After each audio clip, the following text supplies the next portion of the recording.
Welcome to Turmeric and Tequila with your host, Kristen Olson. Questioning a better way, one gracefully disruptive conversation at a time. Welcome to Turmeric and Tequila. Today's a good day. I am always excited to have some of my longtime friends circle back and then come on the mic.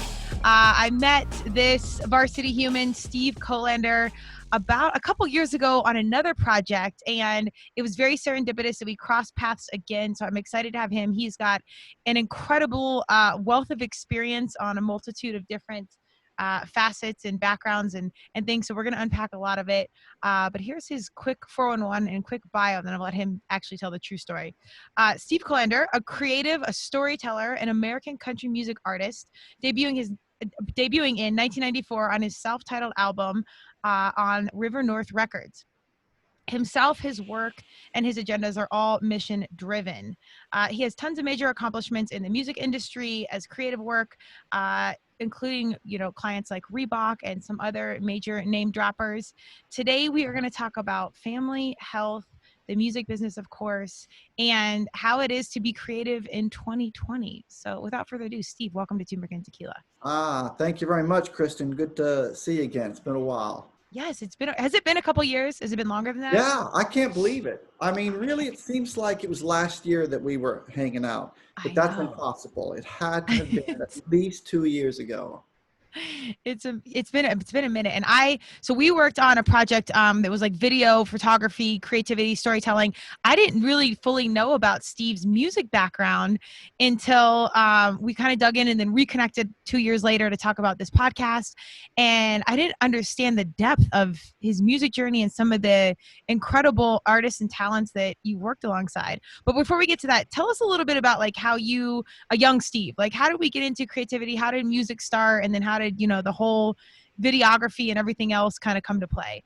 Yeah, my dad, he says, son, you have lived so many lives already. Truth. And I never really thought about that, but I grew up in Texas. I grew up in Austin, great city.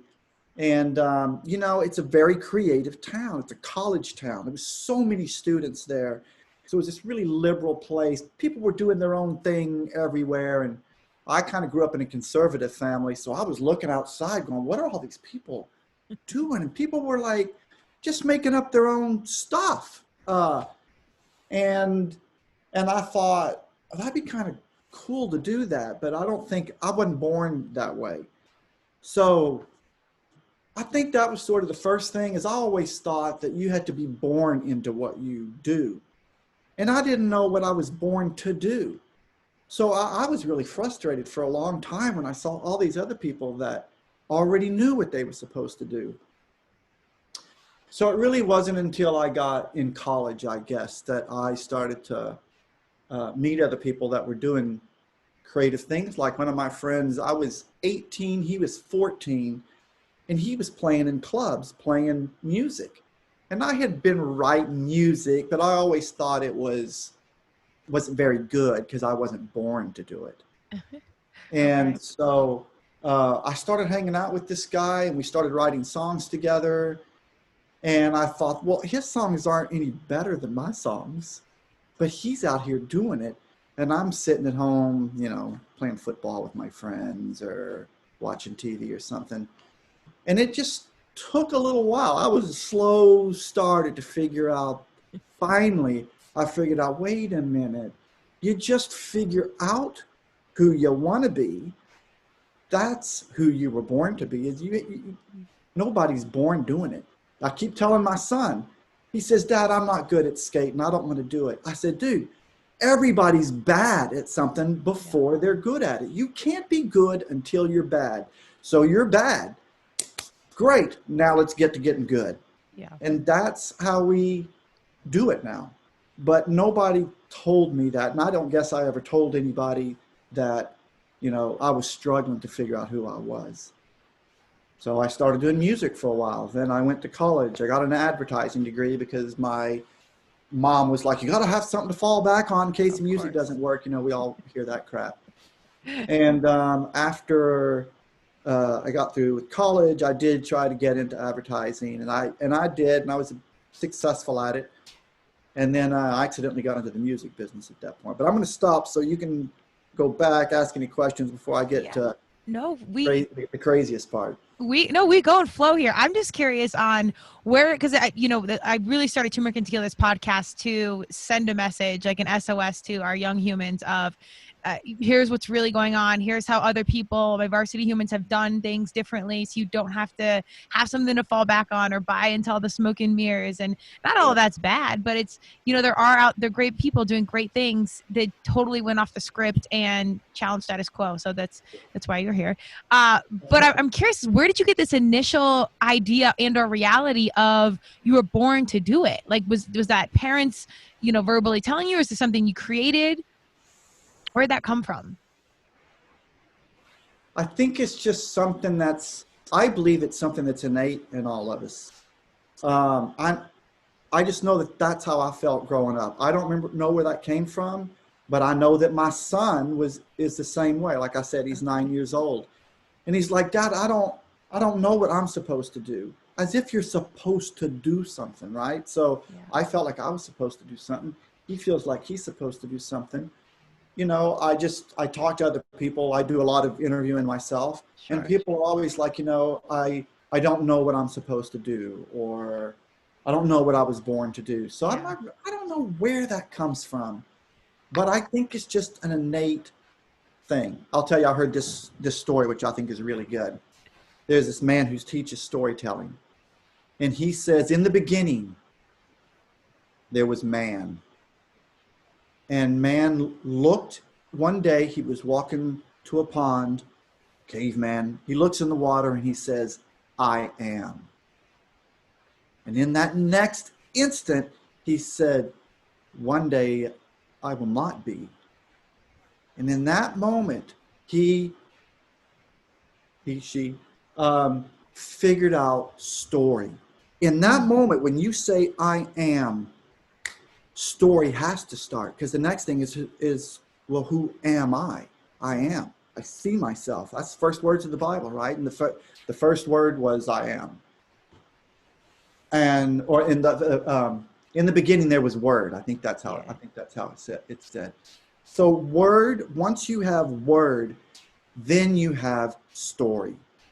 And then you've got to feel that. And people are meaning-making machines.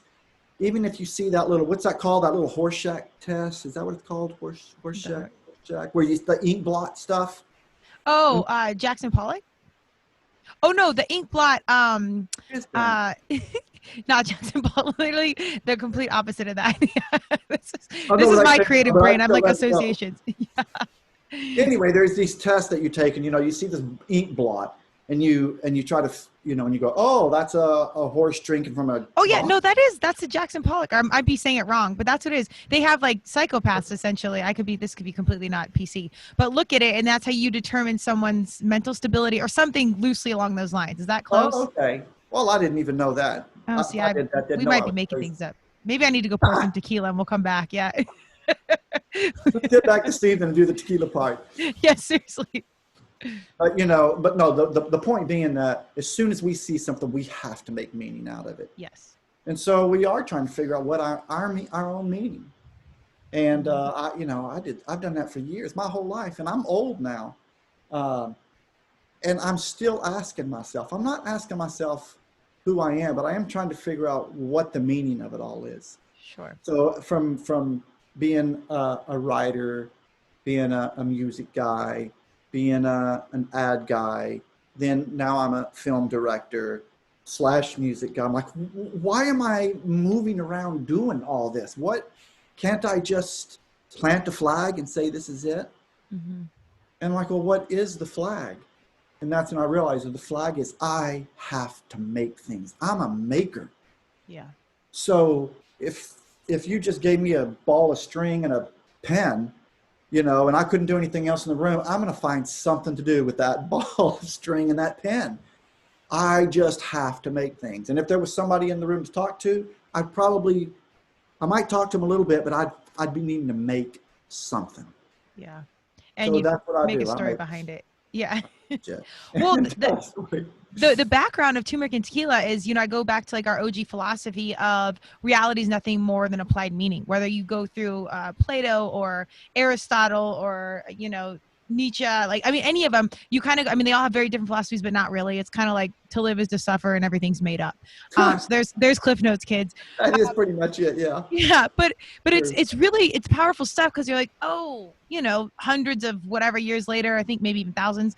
I'm not one for math, but you kind of see like we are innately questioning the same things. Yeah. But I guess something where my personality kind of clicks in, and this is where I identify with your creative side, because I seek this like understanding. I have these multiple brands, if you will, or personalities or missions or skill set, but really it's Yeah. kind of like, what am I doing? What's out here? And then it hit me like a couple years ago, and I'm like, damn, well, my job wasn't even a thing when I was in college.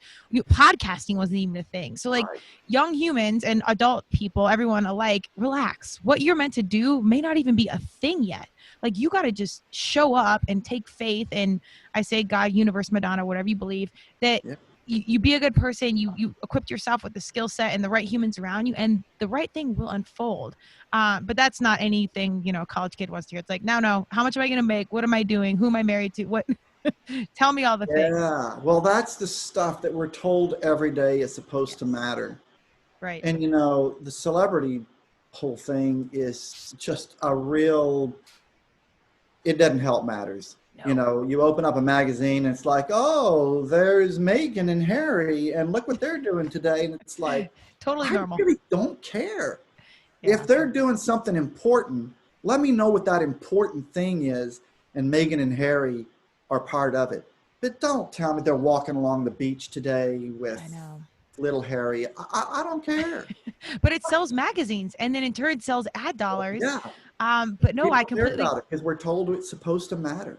Yeah. And And it really bothers me. well, and that's actually a perfect segue. And I think, and this is why I have so much faith in our young people, because I think they agree with you. I think it's like us middle-agers that are like, I don't care, but also like, oh, what is Megan wearing, or what did Harry do or say? There's always something there, and that's why my graceful disruption, like that's where we're here to disrupt this noise.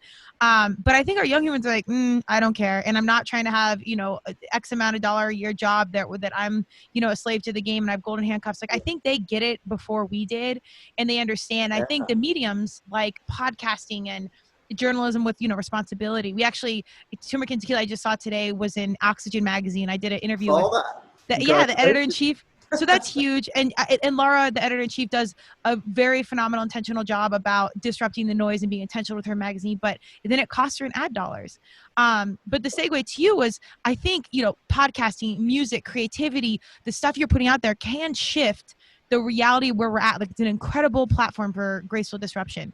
How has, music specifically come in, and it sounds like you were in it, got away from it, went back to it. How did that kind of like transition, and how is it now? Well, yeah. So I did have a record deal in the mid 90s. And I did have songs in the Billboard charts. I could play the game. But it was hard playing that game because they're not interested, the label, the radio DJs, they weren't really interested in, they weren't like interested in the truth. They weren't looking for authenticity. They weren't looking for sincere. They were looking for, where's the hit? Where's the hit? Money. And it's like, the truth is, when you talk to anybody that's written a hit, and they'll go, I didn't know it was a hit. I just knew how to, I had a story and I knew how to craft it, and I worked really hard at crafting it. But I'm not working hard at making the hit. I'm just working hard at making the song. And then the people decide whether it's a hit or not. But you see, back in the 90s and before that too, before the internet came along, the radio stations were choosing the hits. The people didn't choose the hits because they wouldn't hear them anywhere. Right. All they heard was the songs that the radio labels and the radio stations decided they was going to get put on the air so people could hear. And I remember I would go, when I was on the road, I would go to different radio stations to in the morning to do the radio program in the morning. 6 o'clock, everybody's going to work, and I'd have to get my ass out of bed to get down there to the radio station. And I saw other labels, they're A&R people, that's what they would call the artist and repertoire, and they would represent the artist. They would come into the radio station trying to pitch their artist. And I remember this one A&R guy came in and he says, I've got a card trick. And if I can pick your card, you put my guy in medium rotation. And the guy goes, there's no way you could pick my card. And he goes, okay, then let's play the game. And of course, it's a magic trick. Right. And the guy picked the guy's number and he had to put him in medium rotation. Meanwhile, I had to get out of bed at 5 a.m. to make it to the radio station at 6 a.m. trying to talk an authentic game while a radio guy is playing playing magic tricks to get their guy on the radio. And I'm like, man, this is not how it's supposed to be done. Yeah. And so at some point, I just walked away from it. It wasn't fun anymore. I just felt like I was pissing in the wind. And it wasn't fun. So I walked away for years. And I put the guitar in a closet. I just didn't even want to see it. And I didn't write for years. And then went out and I bought a piano, sitting in the corner over there. And I started talking to the piano. And then the piano started talking to me. And I taught myself how to play. And then it started giving me songs. And I started coming back out, very cautiously. And thought, well, I can't take a piano into a bar. So it's safe to learn songs on the piano and not go to a bar and go, man, I wish I was up there playing. So I started on the piano, and then it really wasn't until this COVID thing hit that I saw some of my old friends playing in their houses, putting it out on the internet. And I thought, yeah, maybe I will. My son's getting old enough now that I got a lot of songs. He doesn't even know what they are. I should start documenting all these songs. Just get them out there, put them on something that exists for him. Yeah. He thinks my stuff is crappy right now, It's not rap and hip hop, which is cool. I like that stuff too, but it's not what I make. Just wait till he can sip tequila. He'll like it way more. I know, right? He's not far from 21. He and I, we've written a couple of rap songs. Okay, so see? I can go there for his. Slow it. You got to ease him in. So, so I started going out. I go outside and I do the barbecue sessions. That's what I call them. And I'd sit by the fire and I'd sing a song for the day. And then I'd come out the next day, sing another song. And I thought I was going to do that for a couple of weeks. I thought this COVID thing, remember that at the beginning, they're like, we're going to close down the school for 2 weeks. I'm like, okay, that's fine. It seems like a long time. But so after 2 weeks, they prolonged it. So I kept getting out there singing some more. And we're going on 8 months. I started to run out of songs that I had already written and remembered the words to. So then I started going in the basement. I'd wake up really early while Connor was still sleeping and my wife was still sleeping. I'd go down into our crappy little basement next to the sump pump. I mean, it's a real hellhole down there, but it was the one place it was super quiet. Nobody could hear me. And I started writing new songs, and oh my God, it felt so good. Yeah. I mean, it's when you talk, I don't want to interrupt the flow, but when you said the music world, like this really pure outlet, a creative outlet was, but potentially did become your profession. And then you saw the world that profession existed in. It almost like tainted this really pure outlet. So what do? You shut down and put it away. And that's, I think, just like any young human or anyone's voice out there, you got something to say, and then society, your parents, your boyfriend, your girlfriend, whatever, come back and you say no. And then you go back to your shell. And I think every person experiences that in some capacity.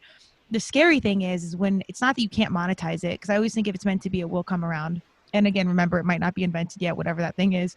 Mm-hmm. That when that's like a coping mechanism and that's part of like your mental health and you're unaware of that, you take that away, that adds one more factor of unhealthiness, if you will, to your world. And you don't have that coping mechanism, especially as a kiddo, and you have this outlet and then it's taken away. It's kind of crazy. And I actually dabbled, I'm not musically inclined, although I want to think that I am, like I lie to myself. That's why I love TikTok. You just, sing along with everything that's already on there.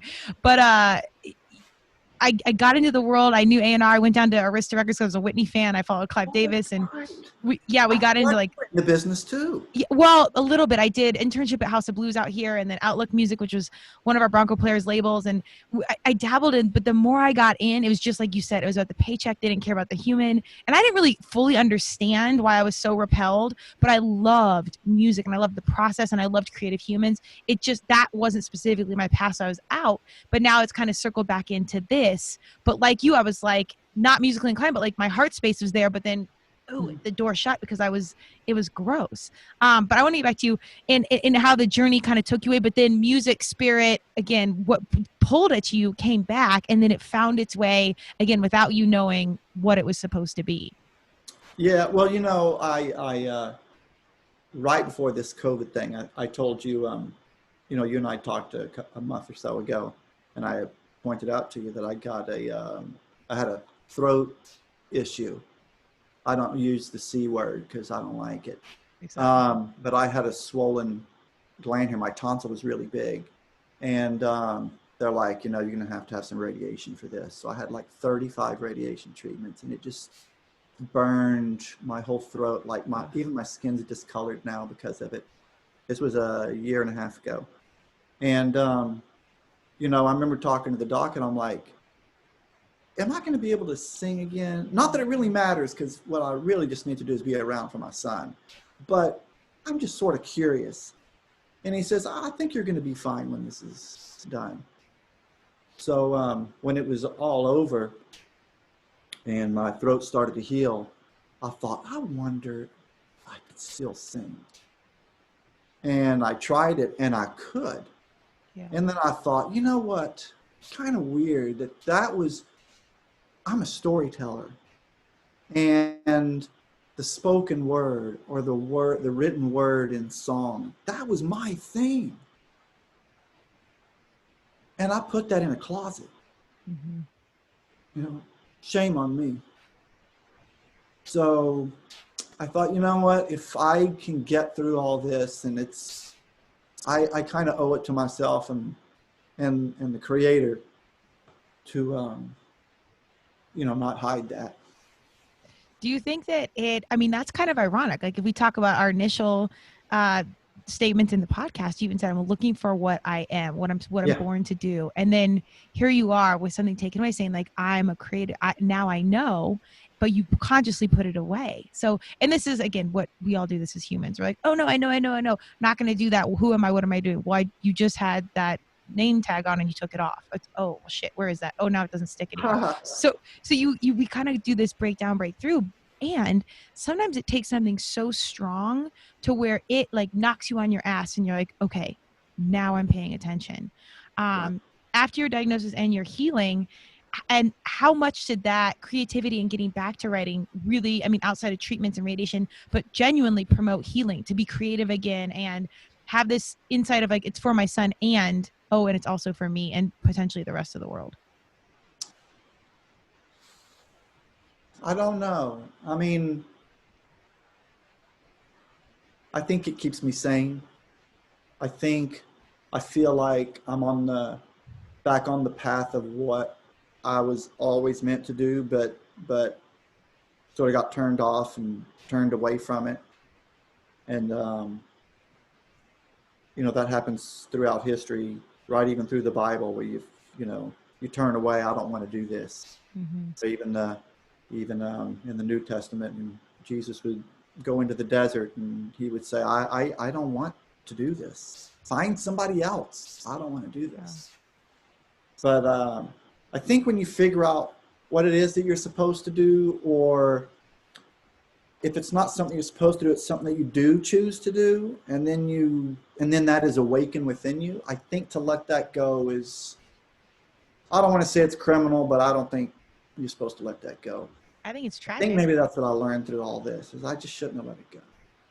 Yeah, but I think, again, there's like due process to things. And I think it's important that you're intentional, you show up, you do the best you can, you constantly evolve, and you need some of these breakthroughs to truly understand the gifts and the mission and the purpose.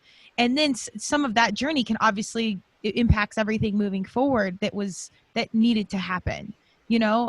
You're a wise old soul, Kristen. I'm just drinking. And I'm kidding. But No, no, no. No. I think that's true. Things happen in time when they're supposed to. You know, yeah, I did have a coach once upon a time, and I'm like, man, I should have done this. And he goes, I don't want you to ever yeah, say that word should have again, because it happens now because it's supposed to happen now, or it didn't happen then, it wasn't supposed to happen. Things happen when it's supposed to. yeah. And so, you know, for me, I was writing songs. They were fun. Maybe they were even a little bit shallow. They're much deeper now. I just dig deeper. And it's not like it's harder. It's easier to dig deeper now. For one, I'm not trying to find a hit. I'm Right. just trying to find a song. And sometimes when I go into the basement, I wake up at I used to not be an early morning person, but I am now, and I wake up at like 5:45. It's because Oh, good for everybody's still you. sleeping. My son's not up yet, and I can get down there and get something done. And I have no idea what I'm going to write about. I don't have something to say when I'm marching down to the basement next to the sump pump. I'm not like, oh, I'm going to say this today. I just sit down there and I go, basement. What do you got for me today? What treasure is down here in this shitty basement? And I just listen. I'll pick up the guitar and I'll play a couple of chords. I go, oh, that sounds kind of neat. What's that saying? And I'll play that chord, those couple of chords back and forth. Yeah, it says now, I think I'm supposed to go to this chord next. And I'll listen to that. Yeah, that's it. Or no, that wasn't it. That was sappy, or that's too dark, or whatever the feeling didn't feel right then, or feels good. And it slowly comes to life, and I go, but yeah, but I don't know what the words are. It's like right now, it's like it's like, well, you know, that's not going to work. Then eventually, the other day I came up with a phrase. It was like, I love the life I live, and I thought, okay, that's it. I love the life I live, and then after about 5 minutes of hearing me sing myself sing, I'm like, that is so lame. That's so I like sad. it. Well, thank you. And then Yeah. I turned it around. I'm like, I'm riding this, I'm riding this train all the way. And I'm like, and after I played that, I'm like, that's it. I'm riding this train all the way.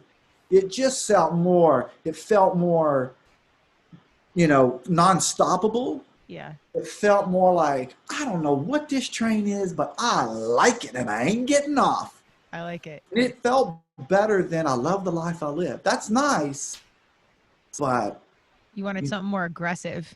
something more aggressive, because you know I don't know what. And then the song sort of became. It felt like I was writing my song. This train is a runaway train, and it has been for a long time. Yeah. And I don't know where it's going, but I like it. I'm Okay. hanging on. I'm not getting off. And one day this train's going to end, but I got to just keep riding it and keep enjoying it till the wheels fall off. Yeah. Oh, I didn't write that part yet, till the wheels Hey, fall there off. you I go. like it. I might have to go See, back and look at that again. I'll send you the audio and video. Don't even worry.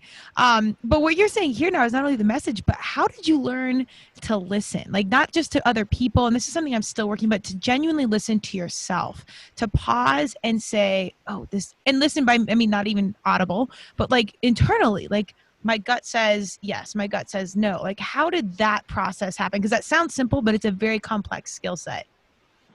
It is. It is, Kristen. And I never really thought about how I got to be the good listener. I was a middle child, so I was the peacemaker in the family. And I was always trying to figure out, where is the peace? You know, where's that place that everybody can get along? Because the roughness was pretty rough. If that whole thing isn't a song yet, it needs to be right there. That whole piece. Where is the Okay. piece? Yeah, no, seriously, Okay. I think It's not a that's song, very, so. dude. In 2020, let me know when it's out. We'll re-promote it. um, I did also. I did have a psychiatrist once upon a time that I went to, or a psychologist, and he was a good listener, a really good listener, and when I would talk to him and I would say something and I thought I was talking about a particular subject, and he was listening right through the subject I thought we were talking about. Like, let's say it was, I'm really sucking in school right now, and I don't know how to pay attention in school. All I want to do is go out and play football and blah, blah, blah. And he's listening. And when he's done, he asked a question that had nothing to do with anything I had just told him, or so it seemed to me. But then when he'd asked the question, he says, when you said blah, blah, blah, what I heard was blah, blah, blah. And I thought, oh, damn. Okay. That's when I started to understand the concept of subtext, which is what any movie's about. Any movie is, Rocky is not about a boxer. Right. That's what it looks like it's about, but that isn't what it's about.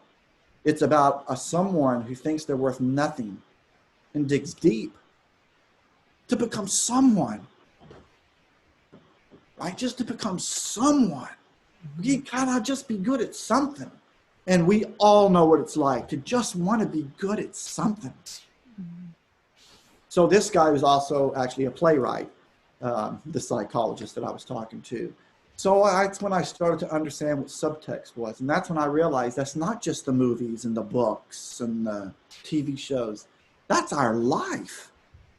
There's all this stuff that's going on below the surface. And that is what we should be listening for. Yeah. Yeah.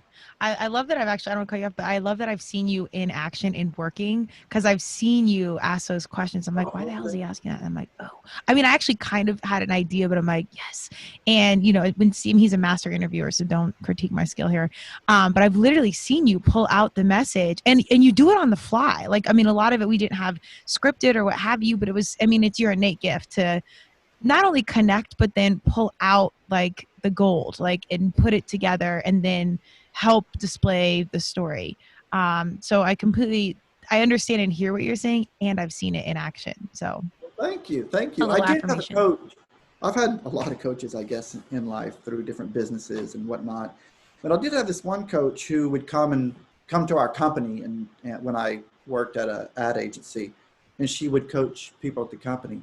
And then I just had a personal relationship with her. And I would say, Joan, how do you get into a room with 12 people and feel, she was such a leader, so confident.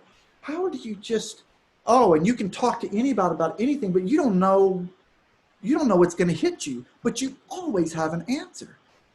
And she says, Steve, I have no idea what I'm going to get into in that room.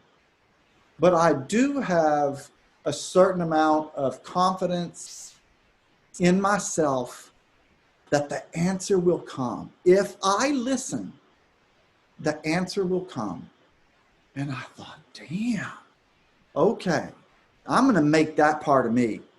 And so when you saw me in action with the person we were with, I didn't know what I was going to do. And I do get nervous before those outings. I do say a prayer before those outings. And the prayer really is basically just, God, let me pay attention. Let me just listen. Mm-hmm. I don't need to be part of whatever the activity is. I just want to listen.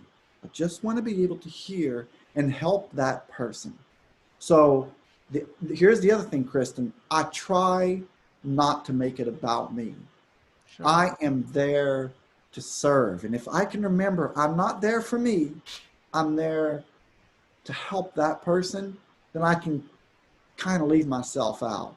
As soon as I drag my sorry ass along, the wheels fall off, the ego gets involved, I might get frustrated, or I might want to impress that person and talk on top of them or add something to their story. I got to leave all that behind. And I'm good at jumping right on somebody's story. And I do like to do that. It is fun. And when you're with a friend, jumping on their story is a way to let them know, oh, he's right here with me. But there's a time for that. And there's a time to just quiet and listen so you can help them add to their story, but not interrupt it or make it your story. So there Right. you go. That's kind of what Well, I'm at. but I think that's huge, and particularly in the industry you work in. I don't know how much you're doing with like, major corporate clients or celebrities or what have you. Some of those conversations or projects or whatever it is are really difficult because it's not necessarily two people coming together to converse or have a conversation, or it's work, it's a project, and sometimes you don't want that emotional authenticity, like you're just showing up to get it done. And even when they think it is emotional connect, it's still not. So you got to really like pull it out of them and pull and somehow gain trust. And if it's someone that's done a million interviews or whatever, written a million songs, they're just trying to check boxes, it's hard. And you have way more experience than I do, but it's hard to like pull out the meat. However, if you can find that connection point, you can see a wall come down, and then it's like, oh, I'm not just another interviewer. Like, I'm not just here to monetize you. I actually really do want to know what's going on, and this is a safe space to let the wall down, even just a little bit. And I That's think you have that skill set because I saw it, and I've seen you with some tough ones where I'm like, oh, I don't know how this is gonna go because I know the other side and it's a project. yeah. But you can like disarm things essentially, and it's pretty magical to see. Well, thank you. I think part of that, Kristen, is if somebody's got something that they want to say, first thing I do, I let them say it. Say it. Give me your best sound bite. Give me your best thing that you rehearsed in front of the mirror. Bring it all on. Yeah. Give me some more of that. Find it like, and Exercise I it. think that's it. I'm like, oh, really? Okay. And I'm thinking to myself, now now we're going to start the Yeah. interview. Yeah. Like that, you can't, if you try to fight the things that they've worked out in the mirror, you're going to lose. Let them get it out. And it's important to get it out. And I'm not making fun of them either, because Sure. I don't try to, I probably should try to practice some things in the mirror, but I don't bother. Because I just feel like it'll come off fake. And I really don't like fake. It's Yeah. just that we all are fake to a certain extent. Um, We yeah, have that's masks. just a pet peeve of mine. Yeah. Well, and here's the kicker. We all are. Yeah, Me we too. all wear the mask. And I don't know if you've seen this with some of your more creative clients now where you're doing like commercials or something digital, but what was like, even with some of my corporate clients or corporate jobs or whatever, what sold before doesn't sell now, particularly our young consumer. So I'm excited to see this because people like us that do want to reveal heart space, now our consumers are actually consuming that way. So it's Yeah. come full circle in this super polished mass situation and rehearsed. I totally get it, especially if you're doing 10 interviews a day or whatever, you're out in the spotlight so much, but that's fading. Our young people want authenticity. Yeah. Um, I think it's fine. I think people who, politicians, they practice their lines, they can Absolutely. get in someplace and get out. And that's fine. As long as if that's all somebody wants to hear, that's fine. Then just give it to them. But if somebody asks you a question deeper, they owe it to be listening. When does somebody really care? Listen, listen, listen. Does this person really care? They do. Okay. Yeah. I'm going to give them the extra. And don't bother with it. A lot of people, they just want the sound bite. They don't want the depth. They're in a hurry. Just give me the bottom line and I'll get out of here. Yeah. Okay, I can do that. Yeah. Or we can have a real conversation.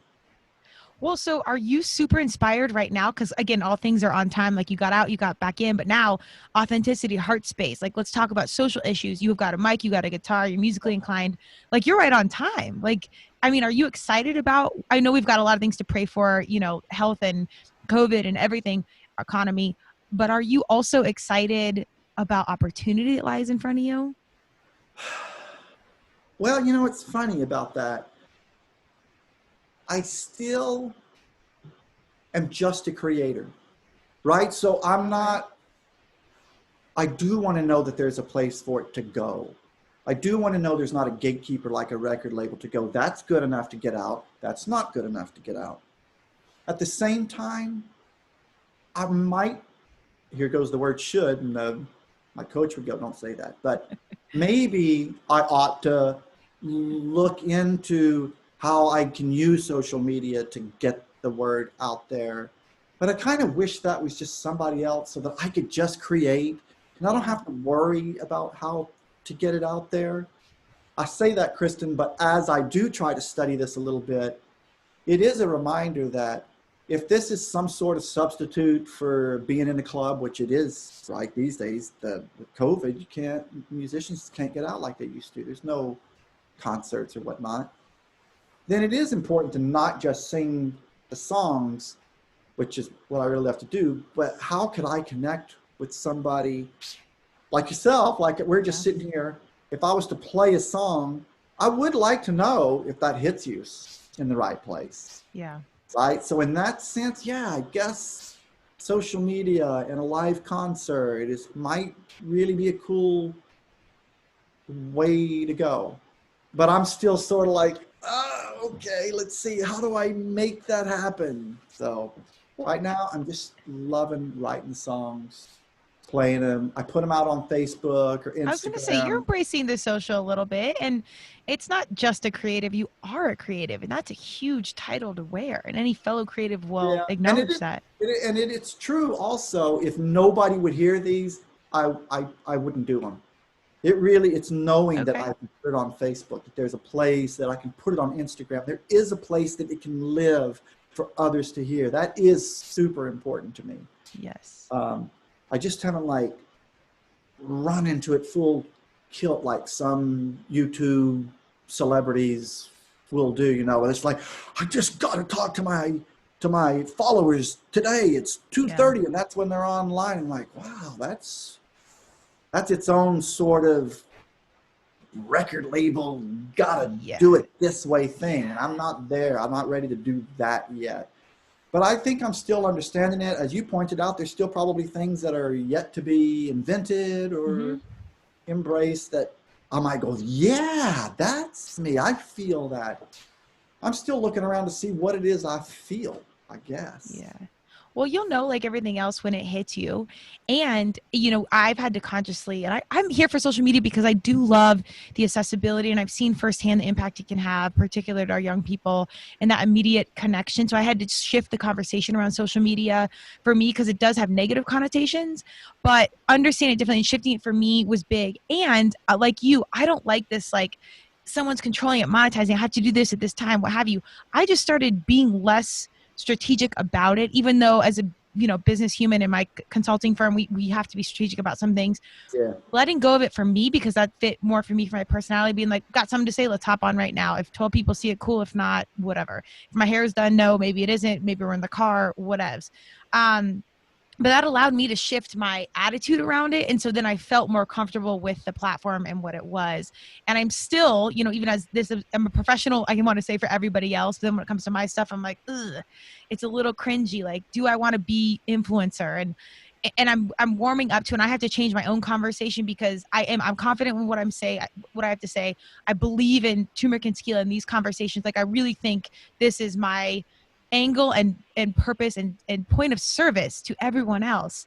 And it's still process to be like, get on the mic, get in front of this, post it, talk about it, what have you. But the more I change my own conversation, the more comfortable it is.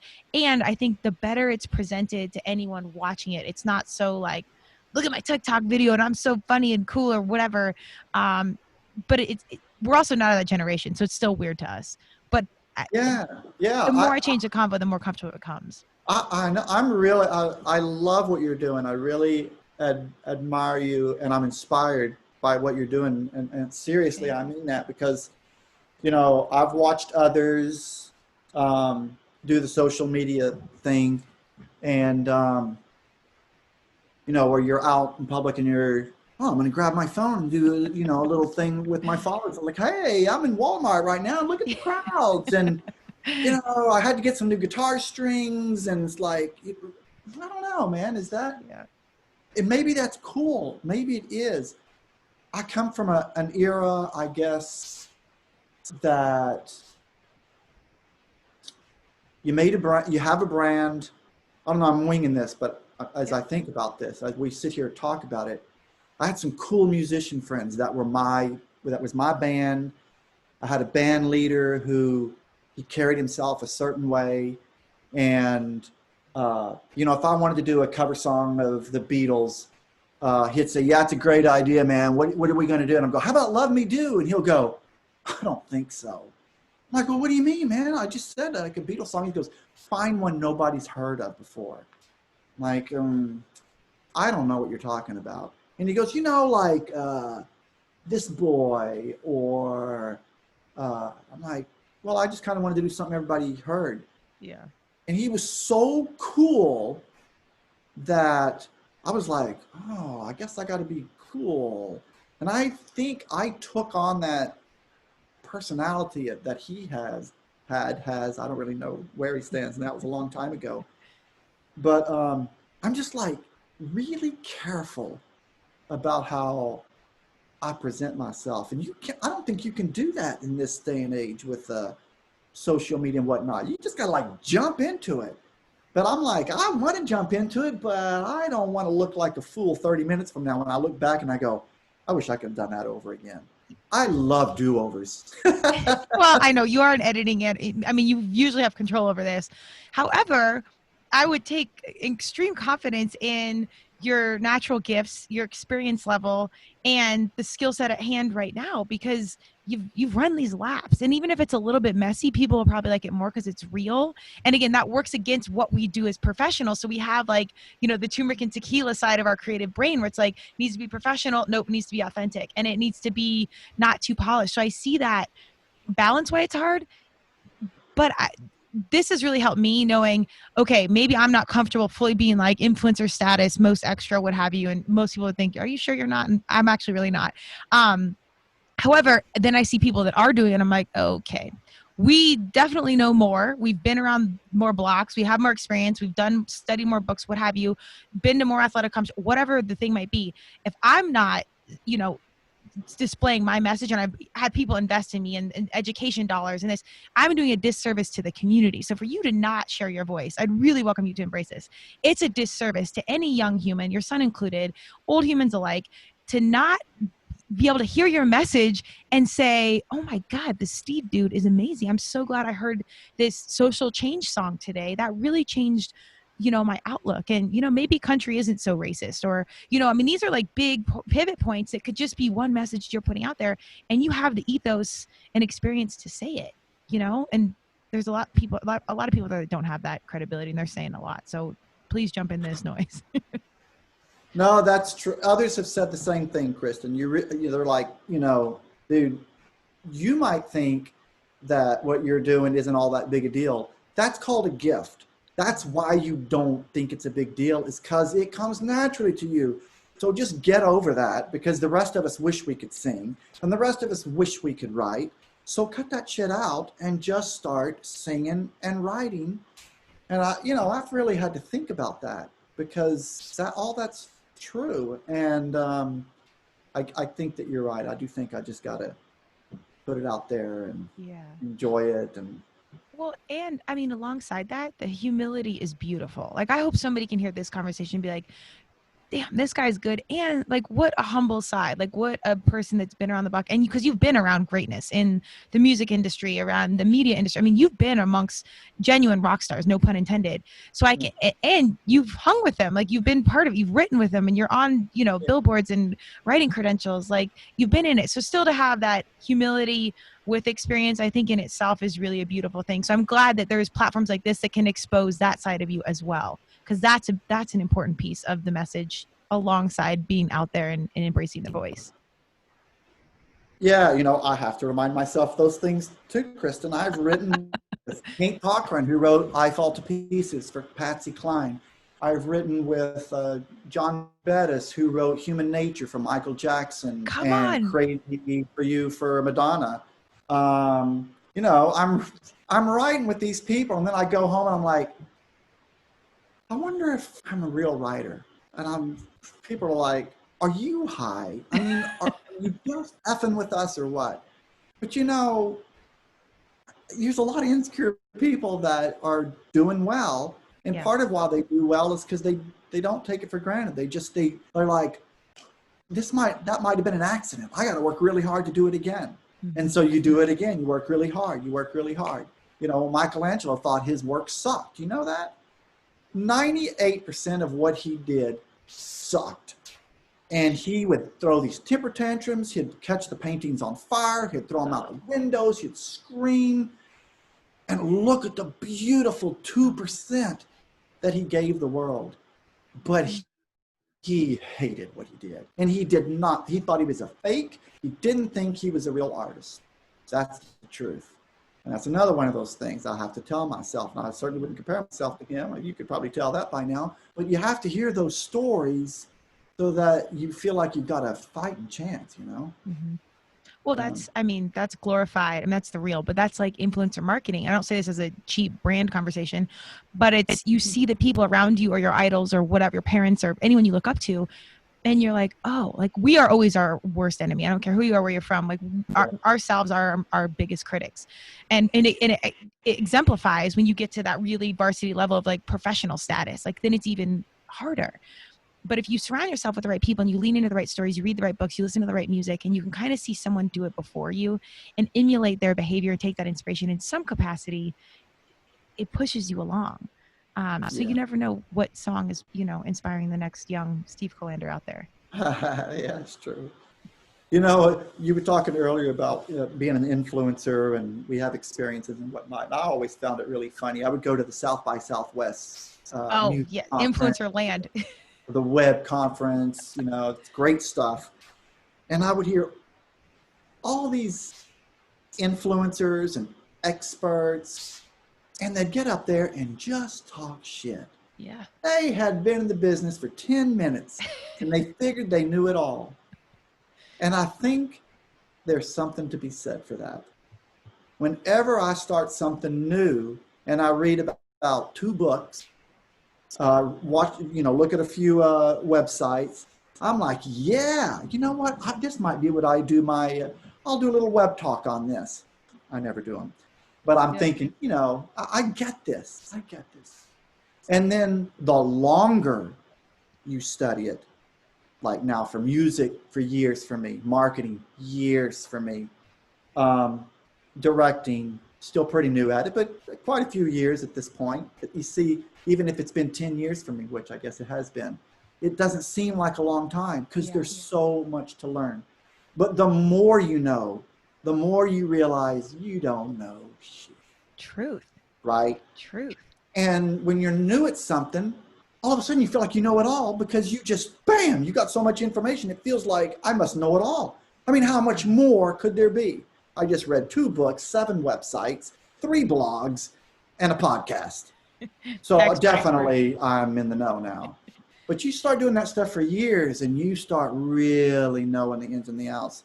And then you realize I'm not even, the more experience you have, the more you go, I'm really not qualified to talk about this. Right. Because there's such depth, there's such an appreciation for that art or that skill that takes years, if not a lifetime. And yet here comes the experts, and I just wrote a book. I wrote an ebook. Oh, come on. Yeah. But I say it authentically, and I say it silly wise because, you got to talk about it. Somebody's got to talk about it. It's the truth. We have to talk about the truth. Can't stay quiet because I don't know everything. Just just talk about what you know. Yeah. Let the chips fall where they may. Well, I think that's a really great awareness, and all the more reason where you got to step in and discredit the noise. And just like we talked about, our old school like marketing agencies or advertising agencies, our consumers are consuming differently. So I actually think there's transition in the influencer game. And I printed shirts that say influencer just to poke the bear because that's what we do at KO Alliance. But because I think our young humans are seeing through it. If you've got 1 million signs in your yard, meaning you're promoting all these brands and you're just naked on Instagram, there's no substance there. Our young people, they might, like your ass or whatever nakedness is there, but they're not actually going to buy the protein shake you're slanging. And so there's, we're starting to see this discrepancy. Have you seen that, by the way? Go, Steve. I think you just got a sponsor, man. Oh, yeah. My wife is going to just punch me for that. You just had to go there, didn't you? Yeah. Like, this is the new world we live in, honey. It is. It is what it is. But like I said, I have faith that our young people are starting to see through it. And our people, this is why I started the podcast because people like yourself, myself included, were like, I'm not an influencer. I'm not doing this. And I'm like, okay, fine. But just come on Turmeric and Tequila and talk about it because I promise you it's gold and there's value. And if one person hears it, it makes all the difference. And if you don't want to be an influencer after that, okay, fine. But at least we got you on the record sharing your story. So it's important. I think you're in the boat with so many people, and that's why it's so important that you bust through. Yeah. Well, thanks, No Kristen. pressure. I do believe that it is all about authenticity, sincerity. Those two things are what creates empathy in others. And empathy is the only thing that will make a story stick inside someone's head. Yeah. You can talk about all the rational reasons all day long. You've got to find the emotional one that will move the needle, and that comes from empathy. And if you can tell a story with empathy and be authentic about it, you could sell anything. Yeah. But when I say that, I mean that sell it authentically, not selling ice to an Eskimo, but selling to an Inuit. But it has to be an authentic sell because somebody could benefit from this. And Yes. and if you have empathy and you're authentic about it, that's what it takes. That's what it takes to sell a song, to sell yourself, sell a product, service, any of it. I completely agree. And if music doesn't work out, you can run for president because that's what we need. So I'll just put you and Christian can be, president and vice president. Kolander and is it Williams?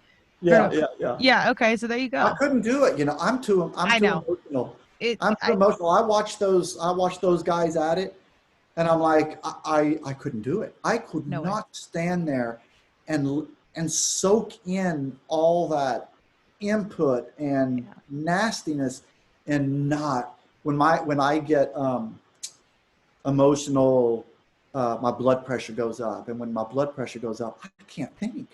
Yeah. I just can't. So I'm like, okay, I know where my limit is. I can't do those types of things. Well, unfortunately, most good humans can't. So there's a reason that kind of shakes out. And not only, I think I could actually weather that storm a little bit. I've also gotten way better about self-care, so maybe not. But the way the families get drug in, and it's not just me, it's everyone around you. That's the part I couldn't handle. Yeah, Um, true. but God bless anyone that's out there. Well, on that note, talk to us a little bit about, I'm on 3%, so I want to make sure we get in the music. Oh Give yeah, us, and I noticed that it's 3 o'clock, and I have to pick my son up from school. see, there we go. So tell me how we can sort of like wrap Yeah, it up. well, give me the quick 411 on music that's coming out. Where do we find you? And what's next? Okay. So after this COVID thing started 8 months ago, I have written over 40 new songs. So in those 8 months, 40 new Wow. songs that came from the heart, right? Songs that I love, not like writing some little ditty on the tissue paper when I had a break. I mean, things that I thought about. 40 songs. And so I thought, I should do something with this that's a little more permanent, if you will. Sure. So I am putting together a new CD, although I don't think it's really a CD. I don't think people do those anymore, do they? Some of Um, them do. yeah. I'm putting together some sort of record of songs. I'm much more. You can find me on Facebook at what's my. Is it Kolander One? Facebook Kolander One. I think your Instagram's Instagram Kolander. at I'll Kolander list them One. all. Yeah. Okay. You. Thanks. So you can find me there regularly now. Um, and now I'm on Spotify finally after all these I years. saw that. Yeah, whoever bought my masters years ago for those first two records, they're sitting on them somewhere. They never let the public have an opportunity to buy those albums online. It's nuts. Oh, that So I sucks. might even go re-record those records so that they can be on Spotify, Amazon, all those places. But I got somebody who's helping me put that stuff out there now. So I know that I'm on Spotify, I think iTunes now. Yeah, I am. Okay. You can find me now. You couldn't find me before. Okay. We might actually have to podcast about the business side at one point because that's a whole interesting conversation in itself. Yeah. But I hope you do re-record so that's all out there. Yeah, I will. Well, that's amazing. I'm excited to see what's to come. And you have Vimeo videos. Is it on YouTube as well now? Yeah. I finally started the YouTube channel, so I'm putting all the songs there. Good. They live Okay. on Vimeo through Steve Kolander, YouTube through Steve Kolander. Yeah. And your song about, really quick, and I'll let you go, your song about social change, I thought it was right on time. I hope that gets traction because it's obviously still incredibly relevant and poignant. Can you tell me a little bit about the background of that song? Hey You. Hey You, yeah. Hey You was written because, well, we just have to get along better than we do. Yeah. We just have to find a way to chill with each other. And it's gotten nastier over the last 4 years, where people, it's sort of like, it's sort of that trickle down thing where you see something happening at the top and it sort of makes it okay for some reason. People Attitude think, I guess reflects it's okay leadership. for me to act like that. And there's been some not acting okay. And we got to get over that.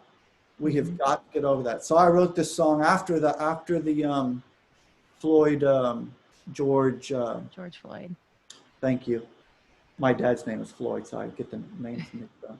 But when that incident happened, and I saw that incident, good Lord, when I saw that on TV, I was down in the basement writing all happy songs, and then I saw that, I'm like, what am I doing in the basement singing songs about my family and life is good when that is going on out there? Mm-hmm. And I don't really usually do social songs, but I couldn't not do it. So I wrote this song, Hey You, we need to get along better than we do. And like these things that I'm seeing. And it's like, we just have to, if you see this happen, you're going to let that happen, or you're going to get involved. You're going to turn your head and you're going to be quiet. You can't be quiet. We talked about being tolerant of somebody acting a certain way. And, I was sort of following that. But now it's like, I don't think I'm going to be tolerant. I mean, certainly not of that. But there was a lot of places where I thought I was going to, just be quiet, just bide your time, let's not get in an argument here. I don't really like confrontation, but I just had to say something. So I wrote that song, Hey You, and got friends all over the country. Here we are, we had to make the song remotely. So I had people in Minnesota and Virginia, Nashville, Texas, here in Boston. And everybody pulled their tracks together, and then I sent it off to Nashville to have it mixed and put out there for people to hear. And it made a little noise, made more noise than the rest of the songs. I think it still will. I'll definitely post it, and it's a huge nod. And I think I'm the bright side of that is it brought someone like you, again, our key humans, to come out and share the voice when there was apprehension prior. Like it was a shove in the right direction. So if there's any silver lining to something so awful, I think that's one angle to shine a light on. But I really appreciate you. I'll let you run. And I also got to say, I love how much your son is a priority in your world. I think we need more of that as well. So I give you a massive nod for being the ultimate family man. He's everything to me. I believe it. I see it. But thank you for your time and energy. Let's please catch up again soon. I want to hear more about the music business and using your voice in general. So let me know how I can help promote the cause, and anything that's, helpful from our end. We're here for you. Thank you, Kristen. Thanks for having me on. Absolutely. Love you. We'll talk later. We'll chat soon. Okay.